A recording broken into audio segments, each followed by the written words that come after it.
morning and welcome to United States Decides 2024, the special show in teleSUR English in which we'll be following the electoral process in the United States. We had a winner last night, that was Donald Trump in the Republican Party, and we'll be analyzing the aftermath today. My name is Belen Santos, and with me as my anchor with all the information, all the data is of course Gladys Quesada. Hello Gladys.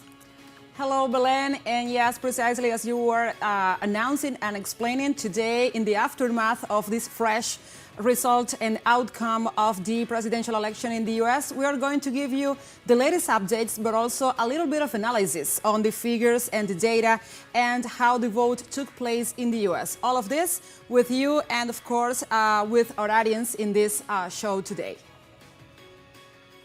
Exactly, and also joining us again is Professor Danny Show. Thank you, Professor, for joining us one more time. Thank you for having me. There's a lot to unpack now that Donald Trump, much to the chagrin of the liberals, is the 47th president of the United States of America. Exactly, and that's not all. We're also joined by correspondent Luis Gutierrez, who is in the United States and bringing us all the information as he also did last night. Hello, can you hear us?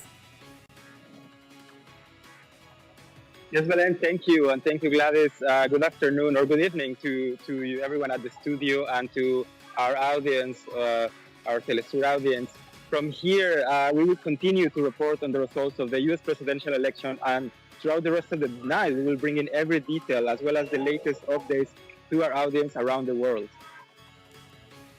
And it's so important to have all these testimonies. We will continue throughout tonight to analyze what were the results last night and bring you everything you need to know to continue going through this electoral process.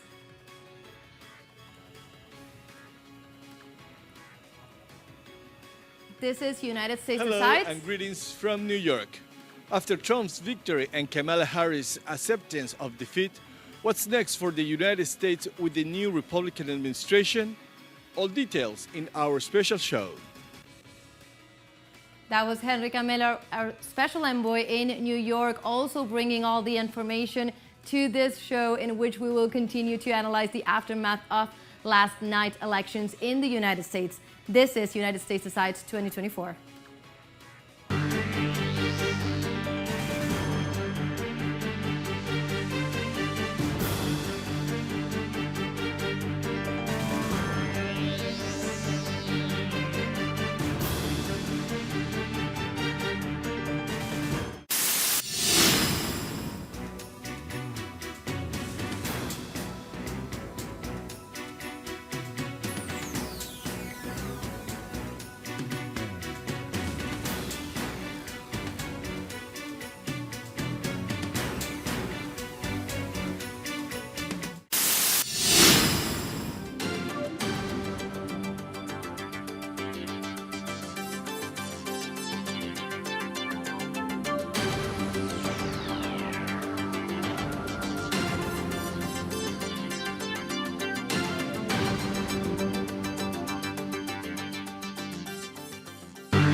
So now we begin with the information, and we need to begin with the most important data that we have from last night.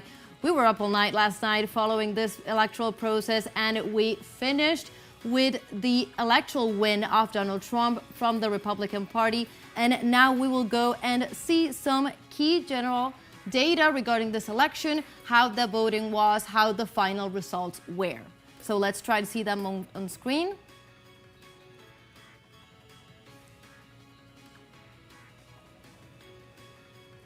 So we are seeing now some data on screen. The total amount of votes counted stood at 140,024,261 as the votes continue to be counted, with Republican Donald Trump obtaining over 72 million votes, which represents more than 50% of the ballot cast, while Democrat Kamala Harris has over 67 million votes in her favor. That represents more than 47% of the totals. As for the electoral votes from the 270 needed to win. Trump obtained so far 295, earning those of the 7 key swing states. For her part, Kamala Harris gained only 226 electors, losing states like Wisconsin, Michigan, Pennsylvania, and Georgia, who voted blue in the year 2020. Republicans are also winning the U.S. Senate, a party that has been locked out of the majority in the chamber since 2021. With some races still to be declared, Republicans will have at least 52 seats in the chamber. As for Democrats, their total of 44 seats includes 1 independent senator who caucuses with the party. For its part, the results for the House of Representatives are being reported in races across the country. From the 218 seats needed to win, Republicans have 205 with 6 seats flipped and are defending a narrow majority which they won in the year 2022, while Democrats have won 190 seats, flipping 2.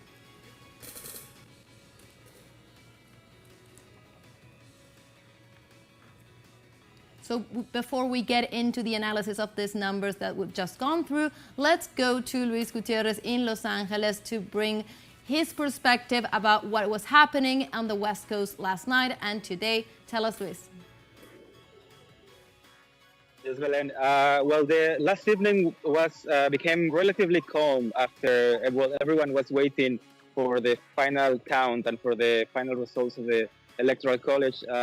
However, when we woke up this morning, when we went out to the street this morning to talk to people and get some reactions, what we encountered was, very disappointed, very disappointed attitude among the California voters. That was in the early hours of the day. However, through the day, we started to find out about all these different rallies that were being organized around the city. Behind me, you might in a moment see a group of people that are marching in the neighborhood of Boyle Heights. This is the east of in East LA, and let's just to give you some more context. Boyle Heights is the heart of the Latino resistance in the city of Los Angeles, and here people are organizing to have a moment to do some outreach to the community and to communicate a message that the migrant community is not alone, that the Palestinian people are not alone, and that people will continue to organize under a new Donald Trump presidency. Excellent, Luis. Thank you for your information and to continue to bring us everything and the latest in the West Coast. We'll come back to you either tonight or as the days come during this week. Thank you. Thank you. Okay, so let's go to first impressions regarding the numbers that we just read. Precisely, I think that last night was a sweeping victory for Donald Trump, and as many international media are saying, it is one of the most will be one of the most remembered political comebacks, because let's recall, he won against Clinton back in 2016. He lost the presidential bid, the presidential election, and the re-election bid that he did in 2020. And afterwards, despite the felony charges against him, despite the general media and the public giving him, the losing seat, he is now here standing as the new president of the U.S., and he was the 45th, and now he is the 47th. And not only the way that he won, okay, because of the electoral votes, also the gains that he did as the new candidate for, the new president of the United States, and how he prompted new voters for some states that had a Democrat tendency and trends regarding votes, and even in those states and those counties that were discussing topics like abortion rights, like minorities' rights in some cases, and he gained traction, he gained voters. And something about electorates and something about votes is that you don't lose or win a vote because of nothing. And you don't win a vote in a day, and you don't lose a vote in a day. So those people, those votes, those figures that in the bottom line are people social actors and individuals, they change their mind because some situations become some lacks in one side and some proposals in the other. So we have to see the two sides of this, because it's not only that Trump now has a greater or maybe a stronger discourse, is that also the Democrats left blank spaces and, as we were saying last night, gaps in the politics and in the discourses. And we'll be going through that analysis in this special show. Let's listen to some of what Trump was saying last night.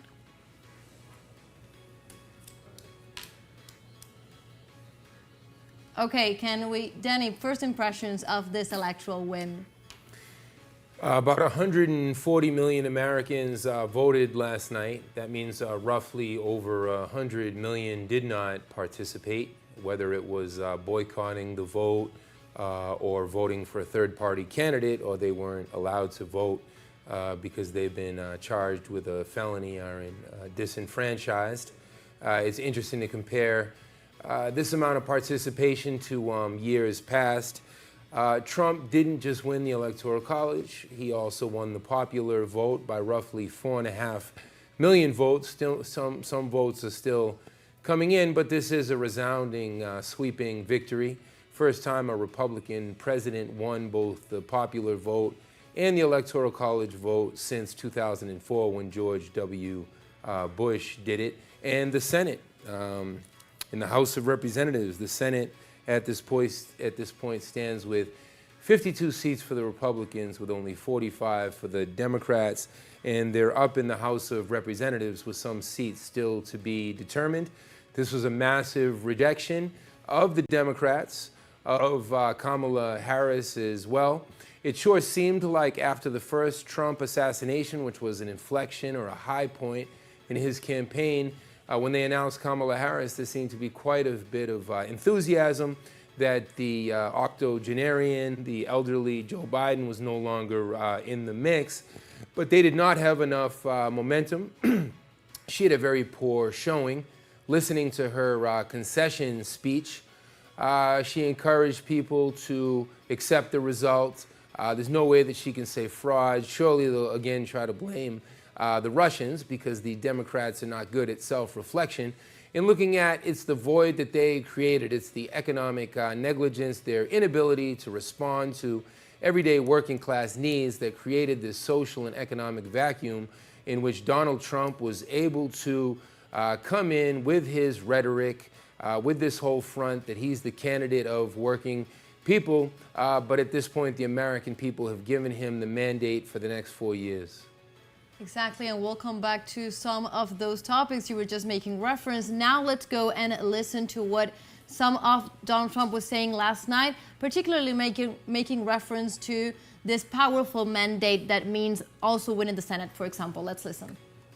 This was a movement like nobody's ever seen before. And frankly, this was, I believe, the greatest political movement of all time. There's never been anything like this in this country, and maybe beyond. We don't know it would be meaningful if we end up there, but it's only 14. America has given us an unprecedented and powerful mandate. We have taken back control of the Senate. Wow, that's good. It's time to put the divisions of the past 4 years behind us. It's time to unite. And we're going to try. We have to try. And it's going to happen. Success will bring us together. I've seen that. They came from all corners, union, non-union, African American, Hispanic American, Asian American, Arab American, Muslim American. We had everybody, and it was beautiful. It was a historic realignment.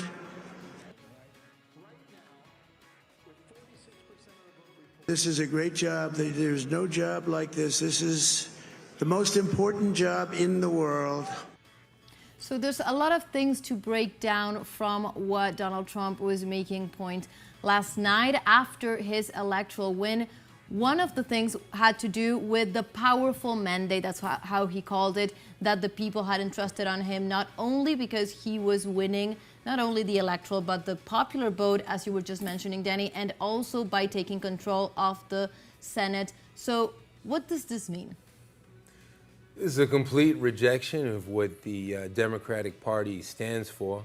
Liberals in my country, in the United States today, had a very difficult time. They were up late. They were praying. I think from very early we witnessed it unfold live here, watching state by state.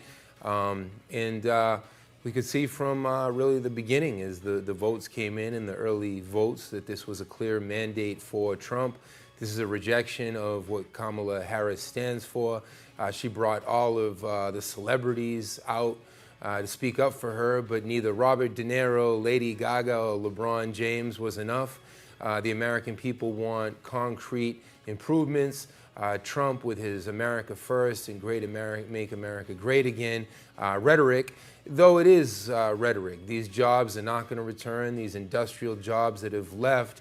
So it'll be interesting in the next year or two to see the ongoing radicalization of the working class across the U.S. as they see that Trump is just that.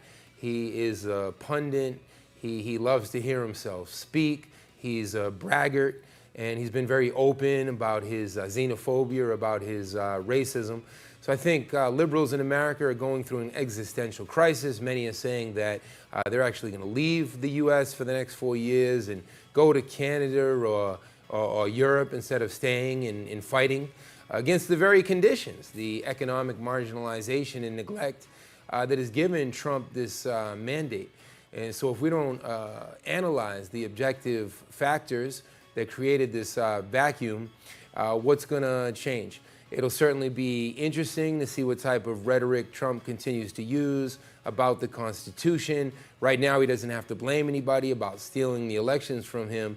But surely there is a reason to be afraid that in the next 4 years, he could try to usurp the Constitution, stay in power longer. As we heard from Luis in Los Angeles and Boyle Heights, one of the traditionally Latino, Chicano neighborhoods of Los Angeles. People are already in the streets. Every immigrant, every LGBTQ person, every woman in America, I think, does have reasons to fear. There is such a history of hate crimes and xenophobia, sexism, homophobia. All these things are very real.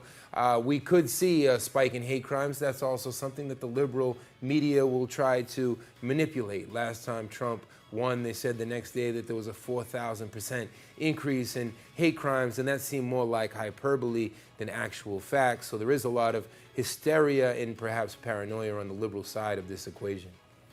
Okay, so now let's go, as we continue to analyze this electoral win, to Henry Camello in New York with the latest also over there. Good evening, Belen and Gladys. Reading from the Big Apple. And Kamala Harris finally accepted her defeat. And the big question here in the Big Apple is, what will be the next for the United States with this new administration? Well, regarding immigration, the return to its zero tolerance policy, the phrase "let's build the wall" from his 2016 campaign gave way in this election cycle to the largest mass deportation program in history. Trump has called for use of a National Guard and giving more power to national police forces, although he has not spoken he only has spoken in general terms and has not specified what the program would be like and how he would ensure that it targets only people who are in the United States illegally. He has proposed doing an ideological test for those who want to enter the United States, ending the birthright citizenship, which could require a constitutional change, and reactivating policies from his first term, such as the Stay in Mexico program. He has also proposed limiting the entry of immigrants for public health reasons and severely limiting or banning entry from certain Muslim majority nations. Another of his plan goes against diversity and LGBTQ rights. Trump has called for reversing the societal emphasis on diversity and giving legal protections for LGBTQ citizens. He has also proposed ending diversity, equity, and inclusion programs in government institutions that are funded with federal funds. So there are many changes that people should expect in the next coming years. Thank you, Henry. We will continue to follow that. We're going from the West Coast to the East Coast, and we are continuing to analyze the repercussions of this electoral win. Thank you. Thank you. Okay, so now we go for a short break, but we'll be right back. Stay with us.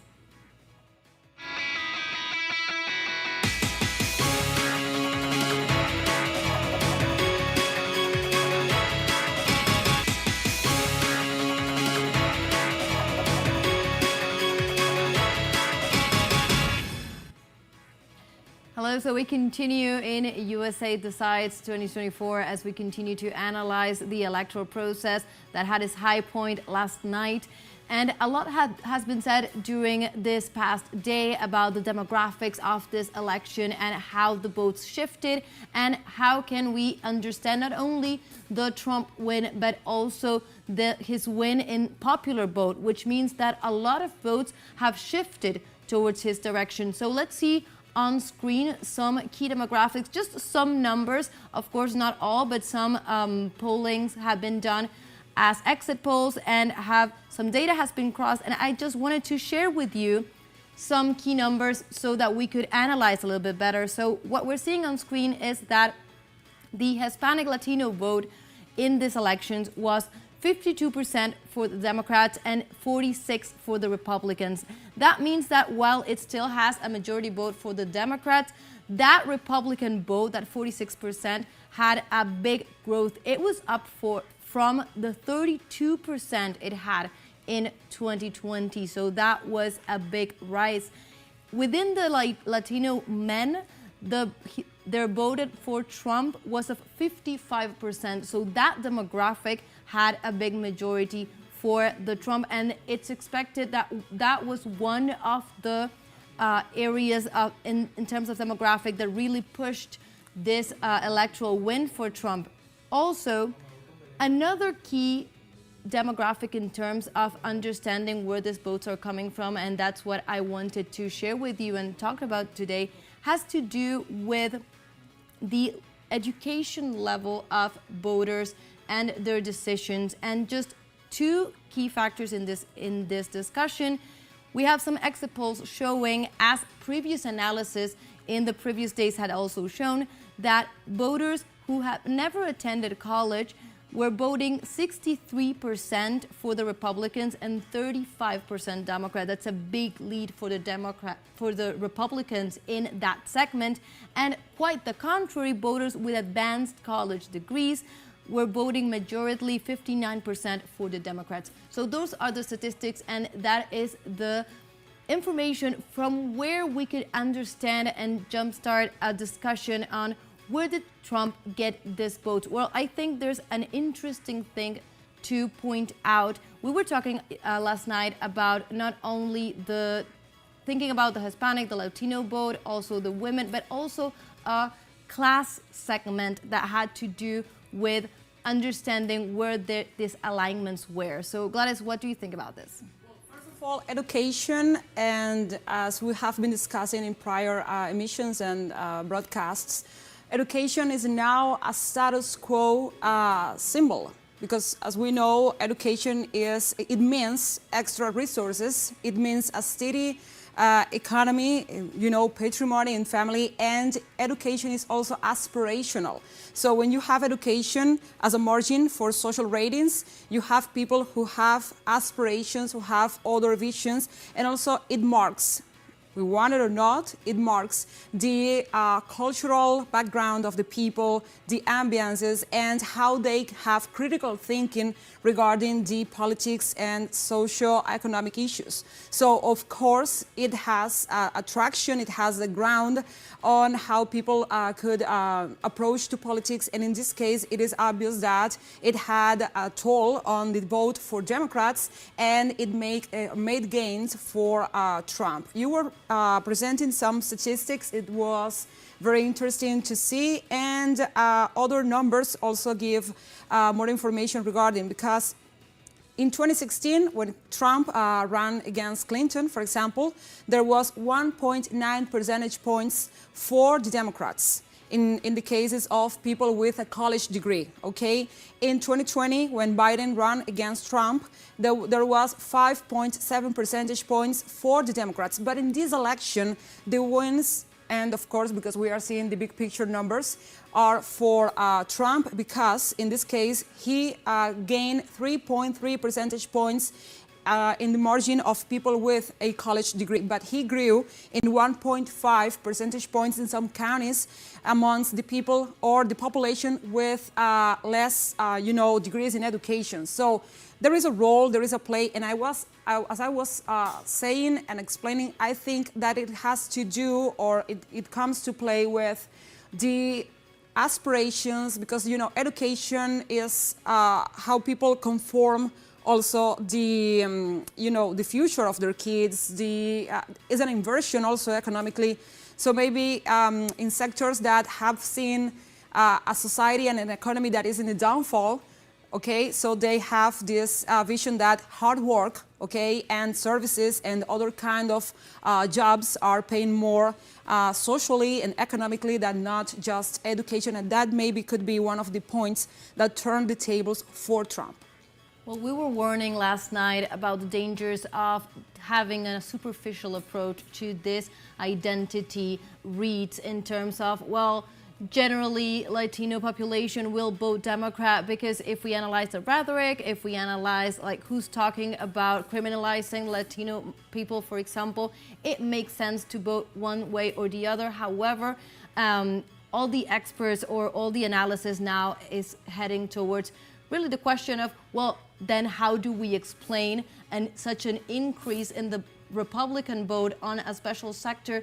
And I was bringing this statistic regarding education, because if we think that those who are not accessing higher education are not doing so because they belong to, for example, a sector of society, the working class, that have not been facilitated those access, we are looking at a working class perspective. And there is a sector of people worried about that downfall economy that have not gotten their answers from that Democrat rhetoric. So how do you see this, Danny? Yeah, those demographic statistics are fascinating. They're extremely telling about the Dems' abandonment of the working class, particularly not in the coastal regions, but in middle America, which has now long been, for the past 8 years, what they call quote-unquote Trump country. When we talk about 55% of Hispanic men voting for Trump, it's because Trump is more relatable. When we start talking about academia, education, higher education in the United States has become more and more dominated by this agenda of identity politics. That's why we've seen this conservative backlash, often an opportunistic backlash or a radical backlash, where they try to reduce college education to just being simply a type of indoctrination and wokeness. Now that's more hyperbole than reality, but there is a huge truth behind that. Academia really teaches us, I'm a survivor of academia myself, the Ivy League, etc., really teaches us to disdain our fellow Americans, to look down on the everyday carpenter in Ohio, to look down on these hardworking people in Texas or in Kentucky, and that played out last night. Trump, if we listen to him in his debates, the debate against Kamala Harris in particular, he did do a lot of the dog whistling. He wasn't trying to appeal and any type of educated or academic way. He was speaking in everyday language, often vulgar, very anti-immigrant language. And a lot of people who don't have access to education, they fall for this dog whistling. They fall for that xenophobia. There are people who truly think like our country is being invaded by criminals. We have everyday headlines in New York City about the Tren de Aragua, this supposed Venezuelan gang that is dominating the streets of New York City. It's a lot of scapegoating. It's a lot of sensationalism, but it played into the hands of the Republicans this time around. Definitely. So I think maybe the construction of academia, you know, like an elite, it also distance maybe, you know, the discourse and the narratives created by the Democrats regarding the masses. Because if you are going to think about it, it is an elite, okay? The access to higher education, the access to a scholar degree, a PhD, it is limited because of access, because of the economics. So people in the masses, they saw like a distance. I think the gap, ideology, the gap between those who do not have a college degree, and I'm not assuming intelligence, I'm not assuming, you know, IQ, I'm just assuming a possibility of access. So if you create this idea of an elite in academia, of course that the people who do not have access to that kind of higher education will see the Dems, and let's recall that Harris presented herself waiting for the results in an HBCU, okay? She was at her university, and she has been very vocal and very explicit of her having a higher education and having this kind of preparation and background, okay? So maybe the masses are seeing a distance, okay? Maybe they are seeing this gap, this elite constructed, and they are feeling left behind. Also because academia has been on the lead with all of this wokeism, okay, and the fights for a better foreign policy. You know, academia and the universities were the ones that led the protests for the Vietnam War. And now they are leading the protests for the war in Gaza. And many people are seeing those problems like problems far behind, far left. You know, we don't need that. We don't have to worry about it. It's not our problem to address it. So how we can go inside and fix what is inside? Well, you have the motto of Trump. Trump will fix it. And that's the way he grasped, and he had the vote of the people maybe with less opportunities for a higher education. And I think it's always important not to think about this in terms of educated, uneducated people, but as education and higher education in particular as a marker of different sectors of society and the access they have to different things. So it's an expression of how, for example, the working class may be voting and thinking. And you were just mentioning Kamala Harris, and Democrat Kamala Harris had a victory speech scheduled on Tuesday evening from the Howard University, as you were just saying, Washington, D.C., which is a historically black higher education center. But after the results started coming in, her campaign co-chair, Cedric Richmond, addressed the gathered crowd and announced that she would not be speaking that day, but on Wednesday. Let's see. We still have votes to count. We still have states that have not been called yet. We will continue overnight to fight to make sure that every vote is counted, that every voice has spoken. So you won't hear from the Vice President tonight, but you will hear from her tomorrow. She will be back here tomorrow to address not only the HU family, not only to address her supporters, but to address the nation. So thank you. We believe in you. May God bless you. May God keep you. And go HU and go Harris. Thank you all. Apparently they believe in them but are not willing to stay up to meet them. But afterwards, on Wednesday, U.S. Vice President Kamala Harris finally addressed her supporters and assured that Biden's administration would guarantee a peaceful transfer of power. Now I know folks are feeling and experiencing a range of emotions right now.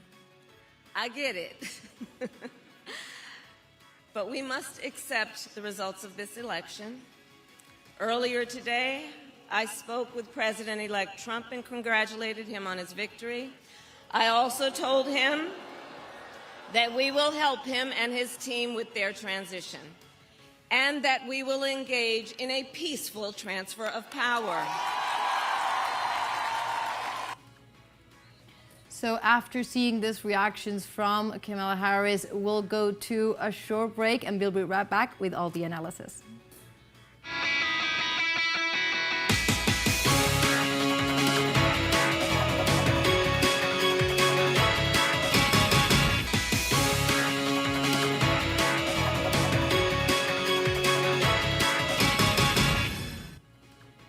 We're back with United States Asides, and in the last segment, we finished with the concession speech of Kamala Harris that took place Wednesday and not election night as her supporters were waiting. Gladys, more on that.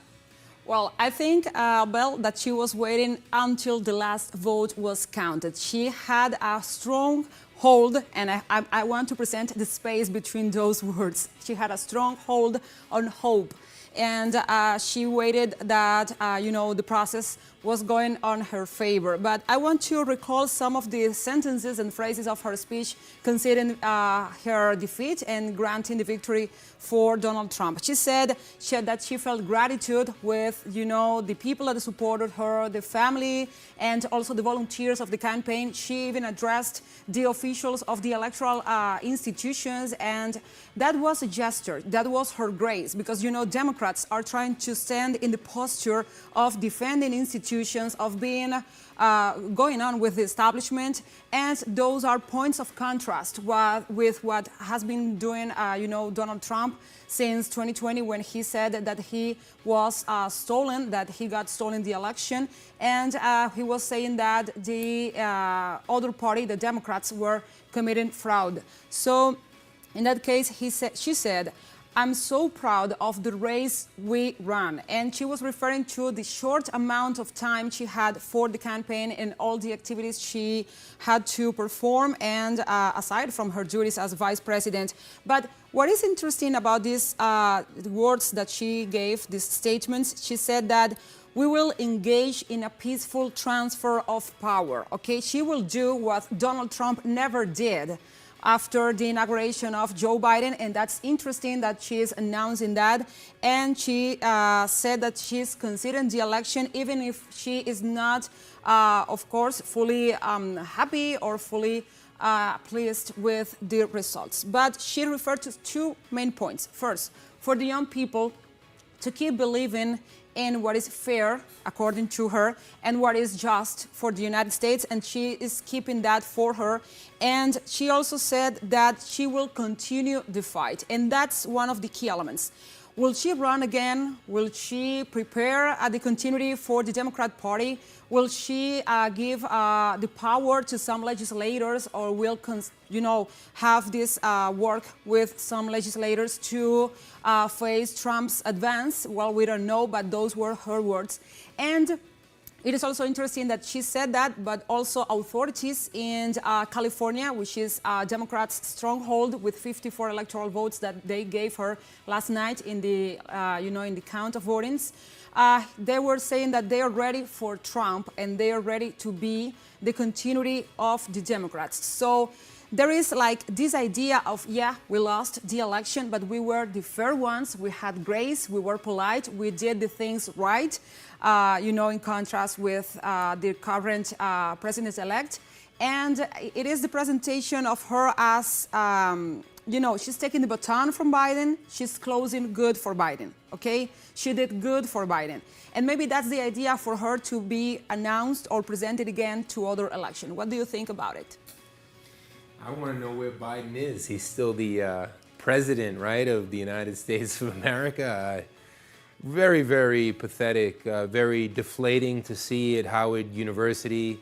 The crowd was left without even hearing from Kamala Harris last night. I think one of the most important memes right now that we can focus on, it's a meme that I first saw. It caught my attention in 2008 when Barack Obama won the election, because so many people across the U.S. somehow thought that the victory of this personality of Barack Obama meant somehow the end of white supremacy and the end of imperialism and the end of Zionism. And nothing could be further from the truth. And what the meme shows is the Republicans' bombing is always Iraq, Afghanistan, Panama, but then it shows the Democrat bombs, and the bombs of the Democrats have labels: Black Lives Matter, the rainbow flag, the trans flag. So I can't help but always post that meme, a classic anti-imperialist, class-conscious meme, which brings us back to the core issues. These elections have nothing to do with the personality of Tweedledee, of Tweedledum, whether it's stomach cancer or colon cancer. The American people are up against two mouthpieces who very predictably say the same things about foreign policy and the issues that are the most important to us. Nothing really changes at its core, and we urge liberals to take a closer look at the American system, and the whole system is anti-democratic to its core. In 2016, what I most remember in New York City when Trump won, every liberal went into a panic. They started joining self-defense classes. Every socialist meeting was packed with new people, and the liberals said they were going to fight. Mm-hmm. A month later, they did not go to their self-defense classes. They didn't go back to any socialist meetings, and they stopped fighting. I think this time they're mostly just staying home from work. My 17-year-old, who's a senior in high school in Virginia, many of his teachers were absent this morning, which is quite telling. But how important to keep uniting, to not give up on the American people. It's that very academic language and arrogance of looking down on our fellow Americans that created the space that Trump now, as the 45th president and now the 47th president, was able to jump into and take advantage of.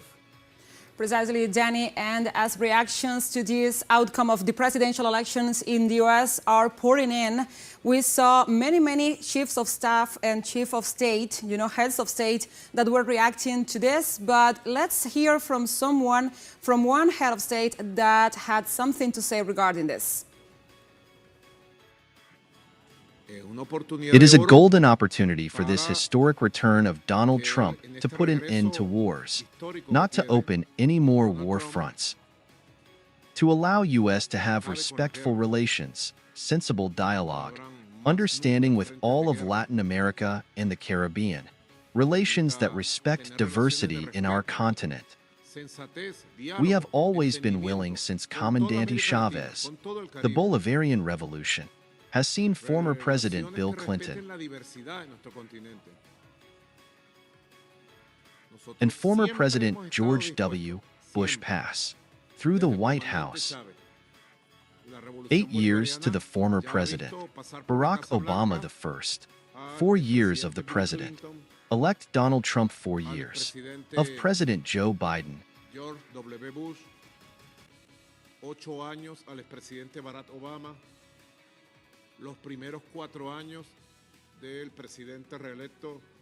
And we have always been Delcy, you know it, Cilia, you know it. I know it to me as Foreign Minister of Chavez in 2006.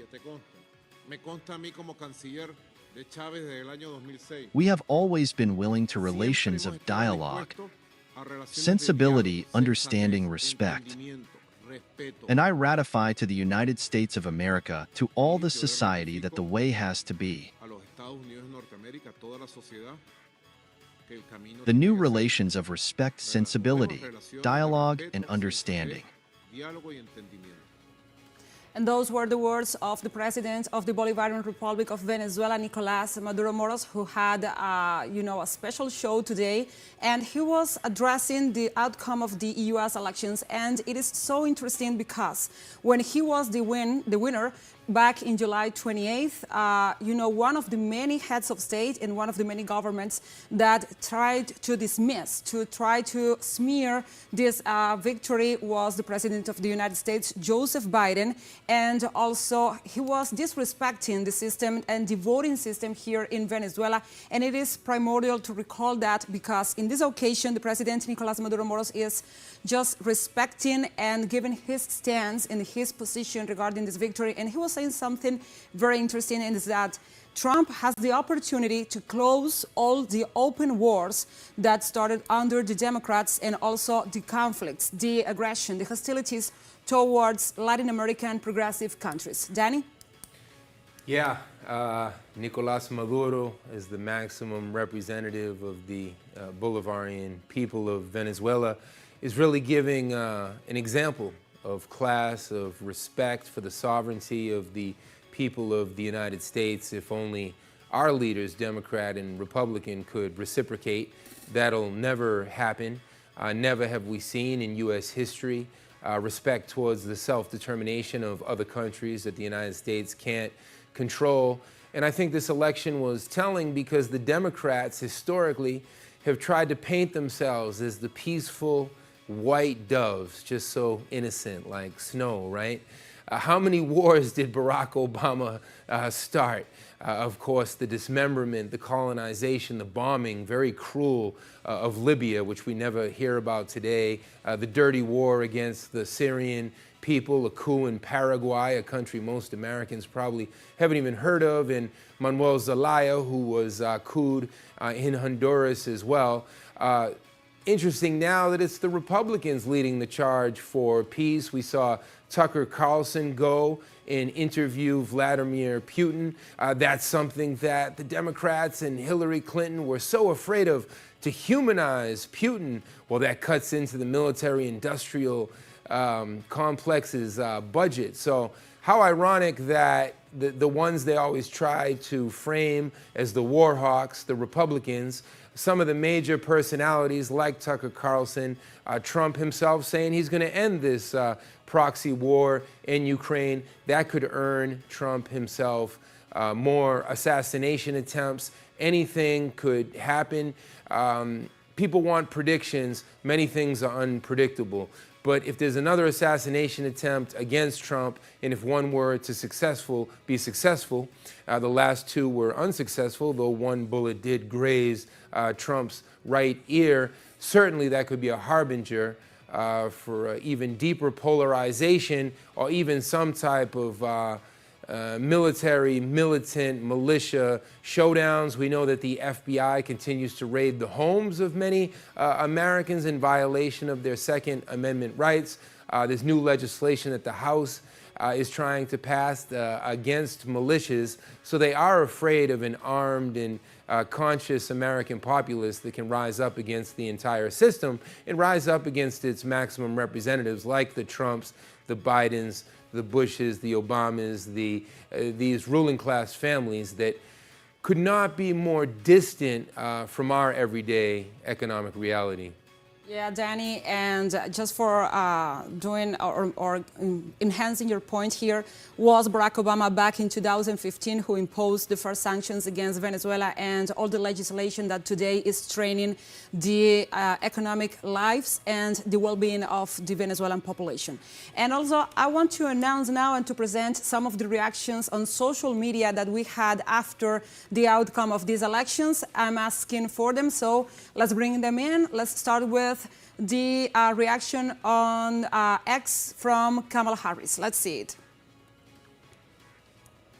So we have this tweet of her, and we have the text, and she posted, "My heart is full today, full of gratitude for the trust that you have placed in me, and full of for your country, and full for resolve. Also, the outcome of this election is not what we wanted, not what we fought for, but hear me when I say the light of America's promise will always burn bright." Those were her words, and it's so similar. Those words are so similar of her conceding speech, and she continued saying, "Earlier today I spoke with President Trump and congratulated him on his victory. I told him that we will help him and his team with that transition, and we will engage in a peaceful transfer of power." Peaceful is the word of this sentence, okay? She is trying to clarify that she is not similar to Trump in this, and that she will cooperate with institutionality and will cooperate with the president-elect, even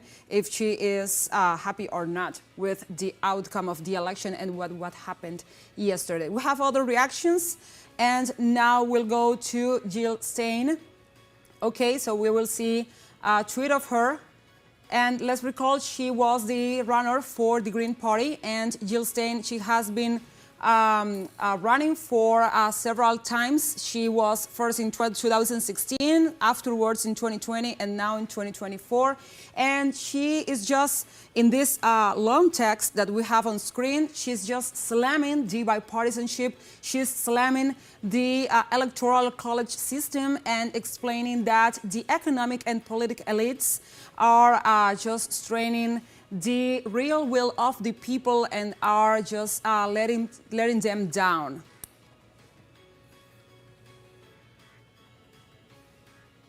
Let's see the reactions from other candidates and political figures in the US after the outcome of these elections. We have on screen the reaction in a post of Claudia de la Cruz and Karina Garcia. They were the formula of the Communist Party for 2024.